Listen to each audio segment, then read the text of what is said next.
வணக்கம். நம்ம இப்போ மயில் சும்மா நான் எப்பவுமே ஒரு சென்டர் பீஸ் வைப்பேன்.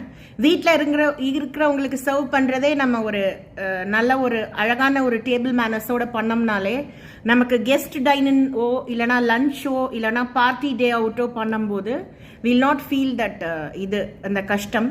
ஸோ இன்னைக்கு ஒரு ட்ரெடிஷ்னல் ரெசிபி தான் பூஷ்ணிக்காய் ரசம் வாங்கி. இப்போ நம்ம ராகம் பார்க்கலாமா?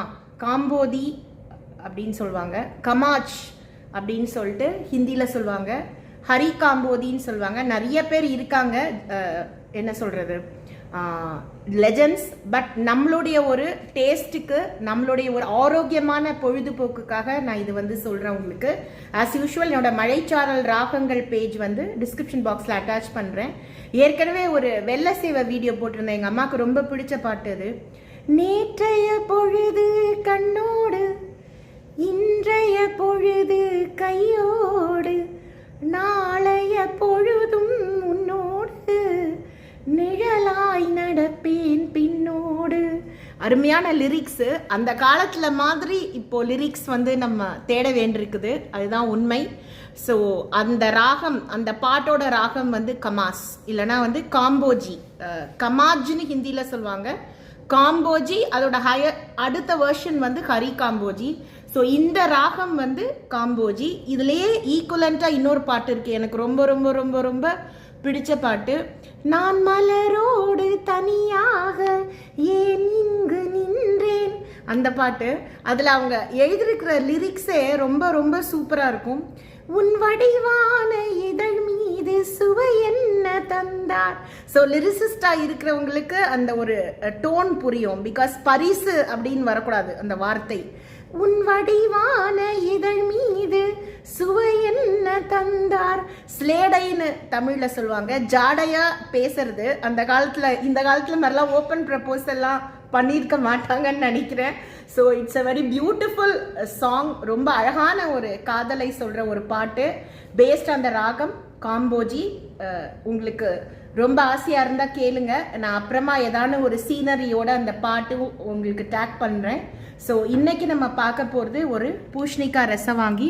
இது கல்யாண முகூர்த்த மெனுவில் ரொம்ப முக்கியமான சைட் டிஷ் இது. இது நிறையா தமிழ்நாட்டு சமையலில் வரும், நிறைய இடங்களில் ஃபேமஸ். இது ஸ்பெசிஃபிக்காக இந்த இடம்னு சொல்ல முடியாது. அதனால் இந்த பூஷ்ணிக்காவை நம்ம குட்டி குட்டியாக நறுக்கிக்க போகிறோம். அதுக்கு முன்னாடி நம்ம பட்டை மிளகா, அப்புறம் 3-4 பச்சை மிளகா உங்கள் வீட்டு காரத்துக்கு ஏற்ற மாதிரி, அண்டு அரிசி, அப்புறமா அரிசி மாவு இல்லை, அரிசி, அதுக்கப்புறம் கடலைப்பருப்பு, ஒரு சின்ன துண்டு இஞ்சி உள்ளேயே நறுக்கி போட்டிருக்கிறேன். இது எல்லாத்தையும் நம்ம ஊற வச்சுக்க போகிறோம். இந்த பூஷ்ணிக்காவை நறுக்கிட்டு நம்ம பார்க்கலாம்.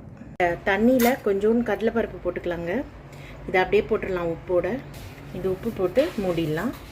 நல்லா ஒரு 4 விசில் வரும். இப்போ இந்த இஞ்சி, பச்சை மிளகா, 2 பட்டை மிளகா, ஜீரகம், அரிசி இதெல்லாம் போட்டாச்சு. இதோட தேங்காய் போட்டுக்க போகிறோம். ஸோ இப்போ இதில் நம்ம அந்த தேங்காயை போட்டு நல்லா மைய அரைச்சிக்கலாங்க. திருப்பியும் சொல்கிறேன், 2 பட்டை மிளகா, பச்சை மிளகா, கொஞ்சோண்டு கடலைப்பருப்பு, அரிசி, இஞ்சி எல்லாத்தையும் ஊற வச்சிட்டோம் ஜீரகத்தோடு சேர்த்து. அது ஊறின காட்டியும் கருகப்பில். இப்போ இந்த தேங்காய் போட்டு நல்லா மைய அரைச்சிக்க போகிறோம். இதை தயிரோ மோரோ சிலிப்பி வச்சுட்டு, தயிர் தான் பெஸ்ட்டுங்க மோர் கூட்டுக்கு. சிலிப்பின தயிரில் இந்த கலவையை கலந்துட்டு அந்த வெந்த பூஷ்ணிக்காயோட சேர்த்துட்டு ஒரு கடாயிலையோ இல்லை தாளிச்சு கொட்டுற கரண்டிலையோ தேங்காய் எண்ணெயில் கடுகு உளுத்தம்பருப்பு தாளிச்சுக்காங்க. திருப்பியும் இன்னொரு கொஞ்சோண்டு ஃப்ரெஷ் கருகப்பிலையை அந்த மோர்கூட்டில் போட்டு அது மேலே தாளிதத்தை கொட்டினீங்கன்னா ரொம்ப சுவையான கல்யாண பந்திகளில் பரிமாறப்படக்கூடிய மோர்கூட்டு. அதே டேஸ்டோடய இருக்கும். கட்டாயம் ட்ரை பண்ணுங்கள். இதை அரைச்சிட்டு பார்க்கலாம். தயிரை கரைச்சி வச்சுருக்கேன். இதில் அரைச்சதை விட்டுட்டு இங்கே பாருங்கள், இதை அப்படியே மிக்ஸ் பண்ண வேண்டியதான். மிக்ஸ் பண்ணிவிட்டு வெந்த பூஷ்ணிக்காயில் நல்லா கலந்து ரொம்ப மினிமம் தீயில் அதை கொதிக்க விடணும். ஸோ இப்போ இந்த பூஷ்ணிக்காய் வெந்ததில் நம்ம தயிரும், அரைச்ச பச்சை மிளகா, அப்புறம் தேங்காய், பருப்புகள், ஜீரகம் எல்லாத்தையும் சேர்த்து இந்த பாருங்க மிக்ஸ் பண்ணிவிட்டு சிம்லையே கொதிக்க விடுங்க. அப்போ தான் மோர்கூட்டு ரொம்ப டேஸ்ட்டாக இருக்கும். நான் நைட்டு அடை பண்ண போகிறேன் டிஃபனுக்கு, அதனால கொஞ்சம் தளர வச்சுட்டு இருக்கேன். பட் தொகையல் சாதம், பொடி சாதம் எல்லாத்துக்குமே அது கெட்டியாக இருக்கு இல்லையா? ஸோ அப்போ நம்ம தளர வச்சாதான் நல்லா இருக்கும். அதுக்குன்னு ரொம்ப ஓடவும் கூடாது, நிதானமான பதத்தில் இருக்கணும். இப்போ இங்கே தாளிக்கிற கரண்டி போட்டிருக்கேன். இதில் நம்ம தேங்காய் எண்ணெய் ஊற்றிக்கலாம். இப்போ இந்த தேங்காய் எண்ணெயில் பெருங்காயம் போட்டுக்கலாம். நான் சொல்கிற மாதிரியே தான் மூறு கூட்டாகவே இருந்தாலும் துளி பெருங்காயம் போட்டால் தான் வாசனையாக இருக்கும். கொஞ்சம் கடுகு போட்டுக்கலாம். வெடித்த உடனே நம்ம வந்து உளுத்தம்பருப்பு போட்டுக்கலாம். கடுகு வெடிக்கணுங்க. வெடிச்செடுத்து இப்போ நம்ம வந்து உளுத்தம்பருப்பு போட்டுக்கலாம். செவக்கட்டும். இது செவந்துட்டு இப்போ இதை வந்து நம்ம இந்த கருகப்பிலை மேலே கொட்டி கலந்துடலாம்.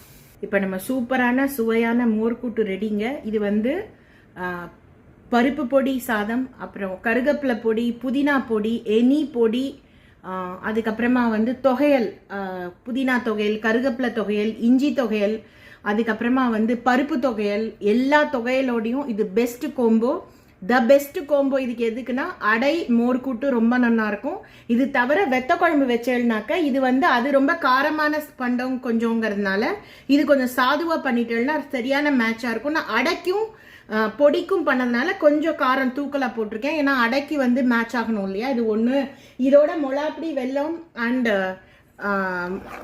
போட்டு சர்வ் பண்ணிங்கன்னா அடை சூப்பராக இருக்கும். இந்த கன்சிஸ்டன்சி இப்போ கொஞ்சம் குறுகிடுத்துனா கரெக்ட் ஆகிடும். இது வேணுங்க. டைம் ஆக ஆக கொஞ்சம் கெட்டி பட்டுரும். இப்படி இருந்தால் தான் தொகையலுக்கு பிசைஞ்சு தொட்டுக்க மென்னிய பிடிக்காமல் இருக்கும். கட்டாயமாக இதை ட்ரை பண்ணிட்டு எப்படி இருக்குன்னு சொல்லுங்கள். ஸோ மோர்க்கூட்டு ட்ரை பண்ணுங்கள். இன்றைக்கி நம்ம பார்த்த ராகம் வந்து காம்போஜி, ஹரி காம்போஜி அடுத்த வெர்ஷன். அது ரொம்ப சூப்பரான வந்து ஒரு பாட்டு அது. நீ வருகின்ற வழி மீது யார் உன்னை கண்டார், உன் வளை கொஞ்சம் கை மீது பரிசென்ன தந்தார், உன் மலர் கூந்தல் அலைபாய அவர் என்ன சொன்னார், உன் வடிவான இதழ் மீது சுவை என்ன தந்தார், உன் மலர் கூந்தல் அலைபாய அவர் என்ன சொன்னார், உன் வடிவான இதழ் மீது சுவை என்ன தந்தார், நான் மலரோடு தனியாக ஏன் இங்கு நின்றேன், என் மகாராணி உன்னை காண ஓடோடி வந்தேன். இந்த பாட்டு காம்போஜி ராகம். உங்களுக்கு தெரிஞ்ச பாட்டுகள், பிடித்த பாட்டுகளை வந்து கமெண்ட் பண்ணுங்க. இதுவரையிலையும் நம்ம சேனல் சப்ஸ்கிரைப் பண்ணலைன்னா லைக் பண்ணுங்கள், ஷேர் பண்ணுங்கள், சப்ஸ்கிரைப் பண்ணுங்கள். அந்த காலத்து பாட்டில் உள்ள லிரிக்ஸோட தரம் வந்து இந்த காலத்தில் இல்லை. மேபி எல்லாத்தையும் எழுதி முடிச்சிட்டாங்க போல இருக்குது. அப்படி தான் நான் புரிஞ்சுக்கிறேன். Okay, so please Priya Mahesh kitchen channel subscribe பண்ணுங்கள். இந்த ரெசிபி ட்ரை பண்ணுங்கள். அடுத்த ஒரு அருமையான ஒரு vlogல பார்க்கலாம். நன்றி, வணக்கம்.